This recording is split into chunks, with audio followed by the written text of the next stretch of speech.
네, 안녕하세요. 오늘은 이웨이용 WRM V9 저번에 언박싱을 찍었죠. 저번에 언박싱을 했던 이 큐브에 대해서 제가 이제 몇백 번 정도를 사용을 해보고 연할도 해보고 알게 된 최종적인 리뷰 및 후기를 찍어보려고 합니다. 자, 먼저 큐브 자체적인 성능이나 이런 것들에 대해서 설명하기 앞서서 이전 언박싱에서 자세히 설명드리지 못했던 이 큐브를 사면 같이 딸려오는 구성품들에 대해서 먼저 얘기를 해보려고 하는데요. 이 큐브 구성품을 크게 두 가지로 나눠보자면, 먼저 이렇게 설명서가 있을 것이고, 그 다음으로 이 툴들, 도구들이 있을 겁니다. 그래서 먼저 이 설명서에 대해서 얘기를 해보려고 하는데요. 이 설명서를 잘 보시면은 긴 거 하나, 그리고 짧은 거 하나가 있는데요. 긴 거 하나 같은 경우는 큐브를 맞추는 방법, 기호 이런 것들에 대한 설명인데, 사실 이 큐브를 사고 그러실 정도면은 이런 설명서 필요 없이 이미 큐브를 맞출 줄 아시는 분들이시기 때문에 설명서 긴 거는 패스하도록 하겠습니다. 자, 그 다음은 이 짧은 설명서인데요. 이 짧은 설명서는 무엇을 설명해 주냐면은 이제 설명드릴 이 툴들에 대해서 설명해 주는 설명서입니다. 자, 그래서 이 설명서에 대해서 얘기를 하려면은 같이 이 툴들도 알아봐야겠죠. 먼저 이제 첫 번째로 보여드릴 툴은 제가 그 저번 영상에서 이거 어디다 쓰는 건지 잘 모르겠다라고 말씀드렸던 이 두 개의 이 툴인데요. 저도 이걸 사실은 써본 적이 없어서 정확히 몰랐고, 주변에도 써본 사람이 없어서 이거에 대해서 자세히 아는 사람도 잘 없었는데, 제가 좀 알아본 결과 이 툴은 이제 큐브를 다 분해해 놓고, 그 다음에 큐브를 다 분해하면 안에 코어가 있고, 거기에 나사 뭐 이렇게 해서 위에 여기 센터 부분이 있겠죠. 그래서 이거를 조립을 할 때 이렇게 코어를 껴놓고 일정한 장력으로 돌려서 조절하는 그런 도구입니다. 그리고 이제 보여드릴 툴이 이 두 개가 짝인데요.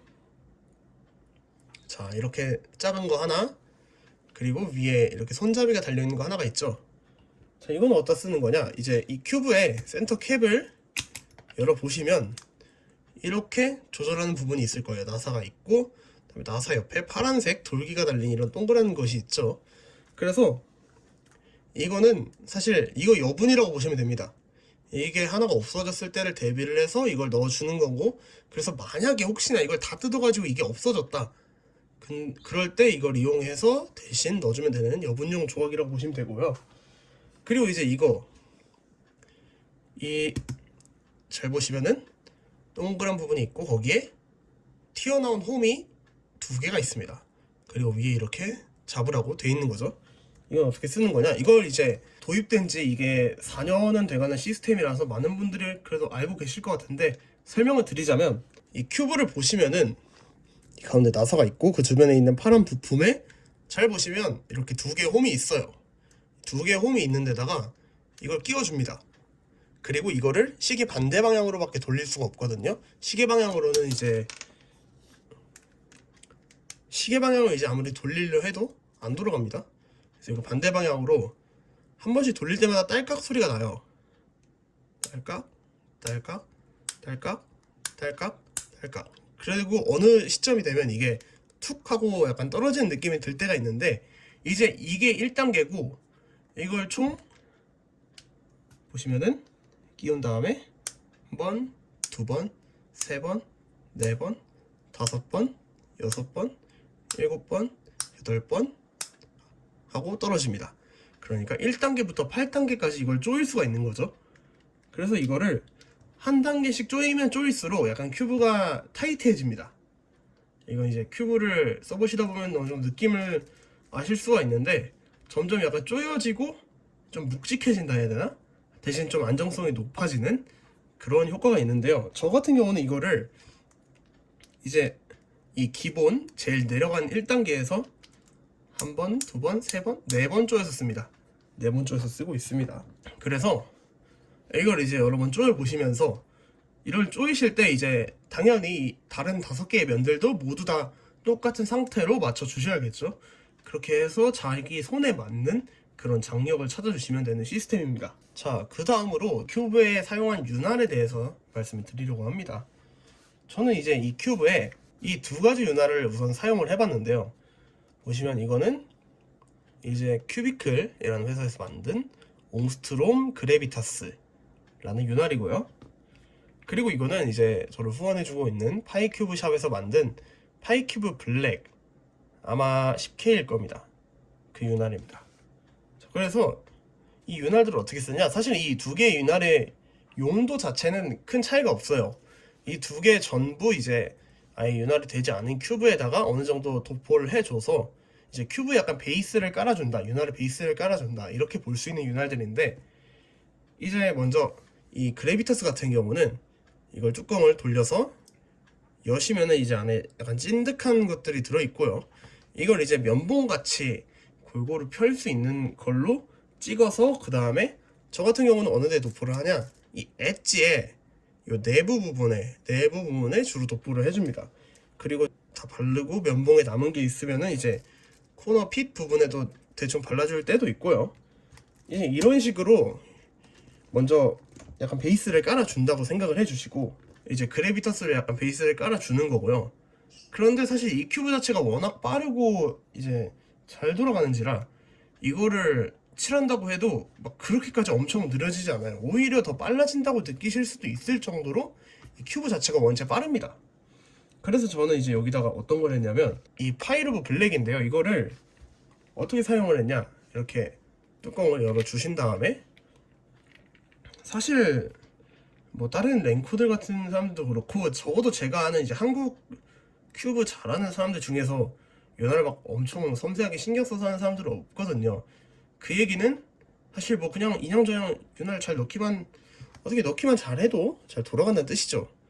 그래서 저는 그냥 이거를 열어서 약간 벌려서 그냥 안에다가 좀 적당히, 그냥 너무 많아 보이지 않게, 지금은 한 이 정도 짰거든요. 보이시려나 모르겠는데, 네, 한 방울? 뭐 한 방울 정도 넣고, 그리고 이게 너무 많다, 아니 너무 적다 싶으시면 이제 뭐 반대쪽에도 열어서 한 방울 넣어주시고, 이런 식으로 하시면은 큐브가 어느 정도 속도가 잡히고 좀 안정감이 생기는 느낌이 들게 됩니다.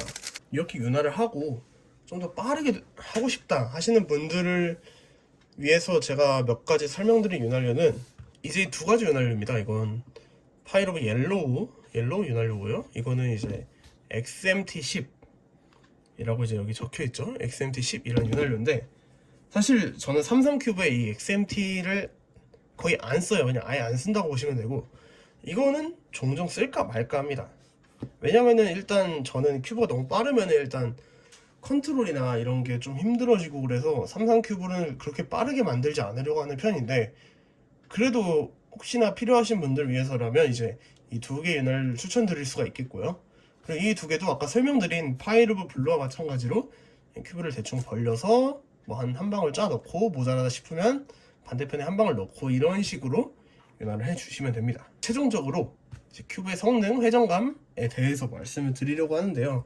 제가 맨 처음에 언박싱을 찍었을 때 뭐 걸림이 없고 윤활을 안 했는데 이 정도면 괜찮다라고 말씀을 드렸는데, 사실 그때는 정말로 진짜 윤활이 하나도 안 돼 있는 생 상태여서 솔직히 좀 이건 좀 회전감이 좀 이상하지 않나 라는 생각이 들었어요. 왜냐면은 너무 그냥 미끄럽고 빠르기만 하고 그랬는데, 제가 이제 이걸 장력을 좀 조절을 해보고 그 다음에 윤활도 넣고 이렇게 해보니까 이제 어느 정도 알겠더라고요. 일단 이 큐브의 느낌 자체는, 저는 이제 떠오른 큐브가 한 3개 정도 있거든요. 먼저 간 11M 프로의 느낌이 좀 떠올랐어요. 근데 이제 그거랑 좀 다른 점이라면 약간 간에 딱딱한 각지게 돌아가는 느낌보다는 좀 머리에 부드러운 느낌이 있고, 그리고 간 11보다도 잔걸림이 좀 적은 편에 속하죠. 그리고 이제 두 번째로 떠오른 큐브는 웨이롱 WRM 2019인데, 이거는 막 엄청 이거 같다라고 느낀 거 아닌데, 그냥 돌리다 보니까 약간 이게 생각나기도 하네, 이 정도로 생각이 났어요. 근데 이제 웨이롱 WRM 2019 같은 경우는 이거 말고도 제 RS3M 2020이나 이런 머리에 좀 잔걸림이 적고 물렁물렁한 약간 그런 느낌의 큐브를 돌리다 보면은 가끔씩 떠오를 때가 있거든요. 좀 고유한 머리의 느낌이라고 봐도 될 것 같고요. 그리고 세 번째로 떠오른 큐브가 이제 MGC 엘리트입니다. MGC 엘리트라는 삼성 큐브가 이제 YJ에서 옛날에 나왔었는데, 물론 이것도 크게 뜨지는 못하고 거의 묻히다시피 했죠. 근데 이제 그 큐브의 느낌이 좀 떠올랐어요. 이거 말로 설명하기 좀 애매한데, 아마 그 MGC 엘리트 큐브를 써보신 분이 있으시다면은 어느 정도 공감을 하실 수도 있을지 모르겠습니다. 워낙 그게 많이 널리 알려지지 못하고 좀 묻힌 큐브라, 그래서 아무튼 그 세 개의 회전감이 떠올랐고요. 이제 다른 큐브 회전감에 빗대지 않고 이걸 이 큐브 자체로 좀 제가 설명을 해보자면은, 일단 윤활도 하고 아까 제가 말씀드린 세팅대로 장력도 세팅을 한 결과 되게 진짜 잔걸림은 거의 없습니다. 제가 돌려본 큐브들 중에 거의 탑급으로 잔걸림은 없어요. 이 잔걸림이 없다는 게 그냥 단순히 막 단순한 공식들 돌려볼 때뿐만이 아니라 실제 솔빙을 하면서 뭐 PLL 공식을 급하게 써야 된다거나 OLL을 급하게 써야 된다, 이럴 때도 잔걸림이 확실히 거의 없는 게 느껴졌습니다. 그리고 이제 또 느낀 점은 이 큐브 자체가 요즘 나오는 큐브들이 약간 다 그런 것 같은데, 윤활을 좀 무거운 윤활을 먹여도 그렇게까지 느려지지 않는 경향이 있어요. 물론 이것도 이제 한 몇 주씩 방치를 해놓고 나중에 돌리면은 그땐 좀 윤활을 많이 먹어서 뻑뻑해져 있죠. 근데 뭐 그렇게만 하지 않으면은 사실 이 큐브가 계속 빠르거든요. 근데 이게 빠르다고만 안 쓸 게 아니라 계속 쓰다 보면 이 빠르고 잔걸림이 없는 느낌에 이제 손이 적응을 해버립니다. 그러다 보면은 좀 옛날의 큐브들을 못 쓰게 되죠. 이거는 뭐 또 제가 요즘 큐브들 쓰다가 갑자기 막 옛날 발크 이런 큐브 같은 거 쓸 때도 느낀 점인데, 확실히 큐브가 발전하고 있다 이런 것들은 느껴집니다. 네, 총평을 하자면은 저는 이 큐브는 개인적으로 되게 마음에 든다. 회전감도 막 엄청 막 중독된다, 막 이것만 계속 돌리고 싶다 이 정도는 아니지만은 그래도 회전감도 돌려줄만 하고 성능 자체는 확실히 훌륭하기 때문에 이건 충분히 누구든 메인으로 쓸 수 있을 만한 가치가 있다라고 말씀을 드릴 수 있을 것 같습니다. 마지막으로 솔빙 영상 5번 정도 보여드리고 마치도록 하겠습니다.